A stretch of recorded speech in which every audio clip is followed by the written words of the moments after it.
안녕하세요. 저는 소아노인종합복지관 어르신들의 건강관리를 책임지고 있는 간호사 강란입니다. 제가 지난달에 어르신들이 코로나 기간 동안 집에서 좀 간단하게 해보실 수 있는 치매 예방 어플 그리고 치매 자가 진단 방법에 대해서 좀 소개를 해드렸었는데 집에서 많이들 활용해 보셨나요? 네, 오늘은 치매 예방 말고요. 요즘 세계적으로 아주 핫 이슈가 되고 있는 코로나19 바이러스에 대해서 한번 얘기를 해보려고 하는데요. 예, 아주 듣기만 해도 굉장히 뭔지 궁금해지시지 않나요? 저만 그런가요? 요즘 이 신종 바이러스인 코로나19 때문에 많이들 답답하시죠? 우리 복지관은 이 신종 바이러스 때문에 집에서 갑갑해 하실 우리 어르신들을 위해서 이렇게 카카오톡 채널을 통해서 도움이 될 만한 유튜브 영상을 제작도 하고 있고요. 또 복지관 홈페이지나 페이스북 그리고 지역 신문 같은 것들을 활용해서 어르신들께 좀 도움이 될 만한 건강 정보라든지 취미생활 그리고 교육 자료들을 제공을 하면서 이렇게 하루하루 보내고 있습니다. 네, 그 중에서도 저는요, 그동안 소아노인종합복지관을 이용해 주셨던 우리 어르신들을 위해서 지난 한 해 동안 신종 바이러스를 예방할 수 있는 어떤 교육 같은 것들도 많이 듣고 우리 복지관 홈페이지에 바이러스 차단에 좀 도움이 될 만한 수칙이나 예방법 그리고 처음에 이 바이러스가 유행을 할 때 사실 좀 어마무시했잖아요. 그러다 보니 되게 많고 많은 소문들이 있었어요. 일명 카더라 통신 같은 거. 네, 그래서 이런 소문들에 대해서 좀 진실을 알려드리고 싶어서 복지관 홈페이지 게시판에 좀 글을 많이 남겼었는데 읽어보시지 않으신 분들이 좀 많으시겠죠? 조회수가 아주 낮더라고요. 그래서 오늘은 코로나19 바이러스에 관한 어떤 지금까지 알려진 진실들 그리고 또 제가 이전에 좀 게시판에 많이 공유해드렸던 자료들 중에서 어르신들께서 좀 꼭 좀 아셨으면 하는 좀 중요한 내용들을 좀 공유해보는 그런 시간을 한번 가져보려고 합니다. 먼저 이 코로나19 바이러스 이름에 대해서 한번 알아보려고 하는데 세계보건기구 WHO에서는 처음에 중국 우한에서 신종 코로나 바이러스 감염증이 이렇게 나왔을 때 왜 코비드19라는 이름을 붙이게 됐을까요? 19번째 바이러스일까요? 무슨 의미일까요? 저 사실 잘 몰랐거든요. 바로 2019년도에 보고가 되었던 바이러스라서 19라는 이름을 붙였더라고요. 코비드, 즉 COVID라는 이 이름은 코로나의 코, 그리고 바이러스의 VI, 질병의 D 해서 각 명사의 말머리를 따서 지은 이름이라고 하네요. 네, 우리나라에서는 이 신종 바이러스에 대해서 감염병 예방 및 관리에 관한 법률에 의해서 제1급 감염병 신종 감염병 증후군으로 관리를 하고 있습니다. 이 바이러스 같은 경우에는 잠복기가 보통 한 하루에서 14일 그리고 평균적으로 한 5일에서 7일 정도 된다라고 해요. 그리고 주요 전파 경로는 주로 이제 비말 감염으로 전파가 되고 그 외에 접촉 감염이라든지 공기 감염 같은 것들로도 발생이 되고 있는 것들로 알려져 있습니다. 근데 이 바이러스는요, 증상이 발생하기 한 하루에서 3일 전부터 호기 검체에서 이미 검출이 될 수 있다고 해요. 그래서 무증상 감염이라는 게 가능한 것이고, 그렇지만 증상이 좀 이제 나타나기 시작하는 시기에 바이러스 배출량이 많아지기 때문에 실제로 감염 초기에 좀 쉽게 전파가 될 수 있는 특징을 가지고 있다라고 합니다. 실제로 한 증상 발현하고 한 9일 정도 후부터는 호기 검체에서 그렇게 배양되는 바이러스가 거의 없는 것으로 보고가 되고 있다고 하네요. 코로나 바이러스의 위험 요인으로는 65세 이상의 노인, 특히 장기 요양시설 생활자를 꼽을 수가 있고요. 그리고 이제 만성 기저질환을 가지신 분들, 그리고 뭐 암이나 장기 이식, 그리고 비만, 흡연을 하는 사람에게 더 취약하다라고 보고가 되고 있습니다. 이 중에서는 사실 나이에 의한 이 위험 요소가 가장 큰 영향을 주고 있다라고 하고, 뭐 사실 실제로 보시면은 이제 65세 이상의 노인분들이 만성 기저질환을 대부분 한 가지 이상씩 다 가지고 계시거든요. 그렇기 때문에 우리 어르신들이 좀 면역력 향상에 좀 좋은 생활 습관을 좀 형성하시고 감염병 예방 관리에 좀 더 적극적으로 임해 주시는 게 어떨까 싶습니다. 네, 주요 감염 증상으로는요. 37.5도 이상의 발열, 그리고 오한, 기침, 가래, 콧물, 코막힘, 호흡곤란, 객혈과 같은 호흡기 증상들도 많이 나타난다라고 보고가 되고요. 인후염, 흉통, 근육통, 두통 이런 것들도 많이 나타난다고 해요. 또 피로와 식욕 감소 같은 것들도 나타난다라고 하는데 좀 특이한 증상 중에 하나는 후각이라든지 미각이 좀 소실되는 증상들이 많이 보고가 되고 있다라고 합니다.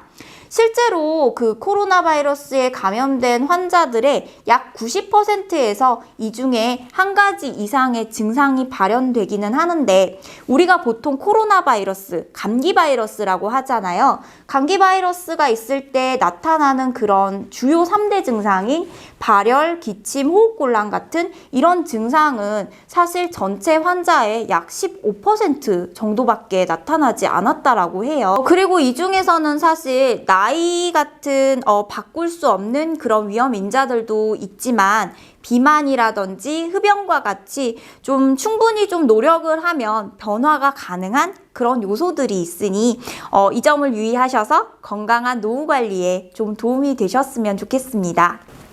네, 그럼 이 무시무시한 코로나19 바이러스를 예방을 할 수 있는 방법에는 과연 어떤 것들이 있을까요? 이 시대를 지금 살고 계시는 거의 대부분의 모든 사람들이 마스크 착용이라든지 손 씻기 중요성에 대해서 아마 모르시는 분들은 거의 없으실 거예요. WHO의 권고에 따라서 우리나라 질병관리청에서는 특히 코로나 의심 환자를 진료를 한다라든지 이송을 담당하는 보건 의료인의 경우에는 KF94 또는 N95 또는 그 동급의 어떤 호흡기 보호구들을 착용을 하도록 하고 있고, 일반인들의 경우에서도 마스크를 좀 자주 교환을 하면서 사용하실 수 있도록 설명하고 있습니다. 또 주변 환경을 좀 자주 소독을 하고 환기를 할 수 있도록 하고요. 손을 통한 감염을 좀 예방을 할 수 있게 반드시 흐르는 물에 30초 이상 비누를 사용하여 손을 씻도록 권고를 하고 있습니다. 만약 손을 씻을 수 없는 환경에서는 식품의약품안전처에서 허가한 손소독제를 사용하시게 좋고요. 60% 이상의 알코올을 함유한 소독제가 효과가 있다라고 하니까 이 점 확인하시고 사용하시면 좋겠습니다. 그러면 우리는 일상생활에서 과연 어떤 상황일 때 반드시 손 씻기를 해야만 할까요? 식사를 하기 전후라든지 음식물을 좀 만질 때, 그리고 아픈 사람이랑 접촉하기 전후, 아니면은 배인 상처 같은 것들을 치료를 할 때, 코를 풀거나 기침이나 재채기를 할 때, 그리고 대중교통 시설을 이용하고 휴대전화를 만지고 등등. 사실 이거는 우리가 생각해보면 너무도 좀 당연한 얘기들이라서 이건 우리 어르신들이 더 잘 아실 거라고 생각이 드네요. 그런데 이런 손 씻기 현황에 대해서 좀 세계 각국의 연구 결과들을 살펴보면 전 세계 인구의 약 19% 정도만이 배변을 하고 비누로 손 씻기 활동을 하고 있다라고 해요. 좀 놀랍지 않으세요? 또 국가 간의 좀 차이도 뚜렷하게 나타나고 있었는데, 이렇게 저개발 국가, 중진 국가에서는 약 13에서 17% 정도에 그친 반면 선진국에서는 약 42에서 49% 정도로 높게 나타나는 걸로 보고가 되고 있다라고 해요. 선진국일수록 손 씻기의 실천율이 좀 높고, 또 이것은 손을 잘 씻을 수 있는 주변 환경이 좀 잘 조성이 되어 있다라든지 더 높은 위생관념에 의해서 기인된 결과가 아닐까 생각이 듭니다. 우리나라에서도요, 사실 2005년도 정도까지만 해도 비누로 손 씻기를 실제로 실천을 하는 경우가 약 17% 정도밖에 안 됐다고 해요.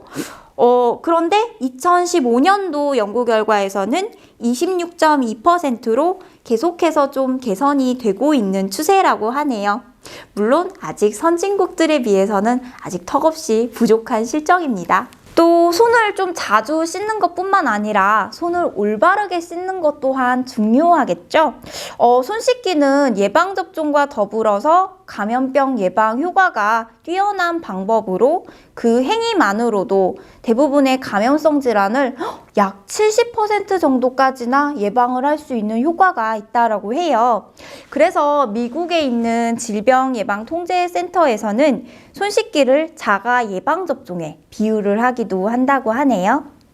그리고 내가 실제로 손을 제대로 씻지 않았을 때 타인에게 또 원치 않는 질병을 또 옮길 수도 있잖아요. 악수를 한다라든지 물건을 건넨다라든지 음식을 조리할 때 그리고 대중교통 손잡이 같은 것들을 사용할 때 등등 내 손을 통해서 타인과 접촉을 하게 되는 상황들은 아주 일상생활에서 다양하게 많이 일어날 거예요. 그렇기 때문에 올바른 손 씻기는 나 자신뿐만 아니라 타인을 위해서도 꼭 지켜져야 할 것 같습니다. 특히 공중화장실 같은 것들을 이용을 할 때 문 고리를 잡는다라든지 변기 뚜껑 같은 것들을 만질 때 건강한 사람도 쉽게 질병에 감염시킬 수 있는 황색 포도상 구균 같은 병원체들이 많이 있다라고 해요. 그래서 화장실을 이용한 뒤에는 반드시 손을 씻으셔야 합니다. 여기서 황색 포도상구균 같은 병원체는 폐혈증이라든지 아니면 중증 피부질환, 세균성 폐렴 이런 것들을 일으킬 수 있는 아주 무서운 병원균으로 알려져 있습니다. 그럼 우리는요, 질병관리청에서 권장을 하는 그 올바른 손 씻기 방법을 지금부터 한번 해보실 텐데요. 올바른 손 씻기의 핵심은 아까 제가 계속 강조해서 말씀을 드렸던 것 같아요.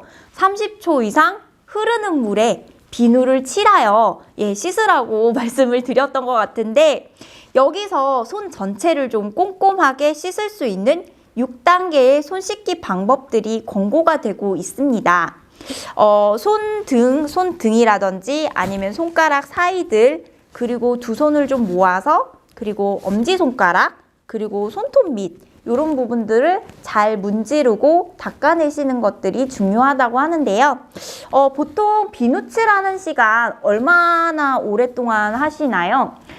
일반적으로 그 생일 축하 노래 아시죠? 생일 축하 노래를 흥얼거리는 수준으로 한 2번 정도 반복을 해서 하시는 수준이 가장 좋다라고 해요. 오늘부터 우리가 한번 손 씻기 할 때 노래를 흥얼거려 보는 방법은 어떠실까요?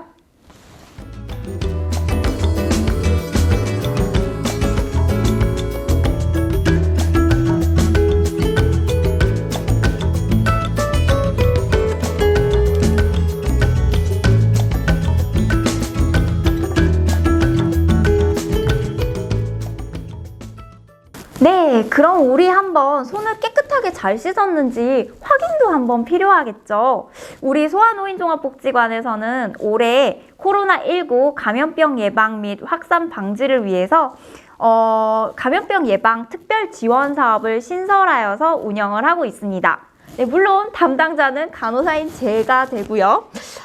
그래서 올해는 좀 우리 복지관을 이용하시는 어르신들이 좀 올바른 손 씻기가 잘 되고 있는지를 좀 관리, 감독하기 위해서 이렇게 특별한 장비를 한번 마련해 봤습니다. 이거 과연 뭘까요? 네, 이건 로션인데요. 형광 로션이래요. 먼저 손을 씻기 전에 여기에 있는 이 형광 로션을 제 손에 한번 듬뿍 발라보도록 하겠습니다. 많이 바를 거예요.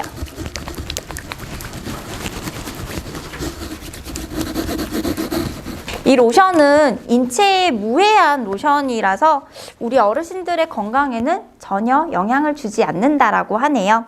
네, 로션을 이렇게 다 발랐죠.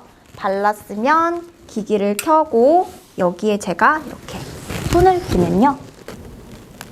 보이시나요? 이렇게 형광물질 때문에 제 손이 괴물처럼 파랗게 변했어요. 네, 그러면은 이 제 손에 묻은 이 형광물질들을 제거를 하기 위해서 앞서 배운 우리 올바른 손 씻기의 6단계 과정을 한번 해보도록 하겠습니다.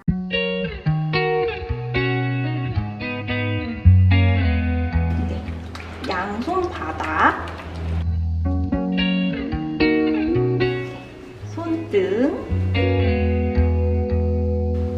손가락 사이, 두 손 모아 이렇게 깍지 끼듯이 엄지손가락,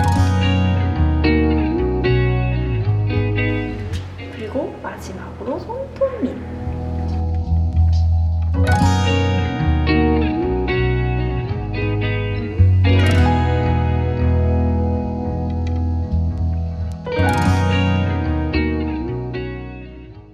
이제 제 손에 형광물질이 다 사라졌는지 한번 볼까요? 짠! 이렇게 말끔하게 사라졌습니다. 어때요? 신기하시죠? 네, 앞으로 어르신들이 우리 복지관을 이용을 하실 때 이런 손 씻기 교육기를 사용하셔서 올바른 손 씻기를 하고 계시는지 꼭 한번 확인하고 가셨으면 좋겠습니다. 미국 콜로라도 주립대 연구에 따르자면 보통 이 한쪽 손바닥에만 약 150 종류의 세균이 있다고 해요. 그리고 또 이 양손에 똑같은 세균이 붙어 있을 확률이 17% 정도밖에 안 된다고 하거든요. 그러면 우리는 이 양 손바닥에만도 눈에 보이지 않는 정말 많은 세균들이 살고 있고, 이것 때문에 우리가 정말 손 씻기를 열심히 해야 된다라는 그런 생각이 드네요. 오늘은 코로나19 감염병의 예방 및 확산 방지를 위해서 코로나19 바이러스에 대한 정보, 그리고 올바른 손 씻기에 대해서 살펴봤습니다. 사실 코로나19와 같은 어마무시한 바이러스가 퍼지지 않았다 하더라도 이런 올바른 손 씻기에 대해서 강조를 하는 건 언제 들어도 사실 지나치지는 않은 것 같아요. 그럼 저희는 다음 달에 또 유용한 건강관리 정보를 가지고 찾아뵙도록 하겠습니다. 감사합니다.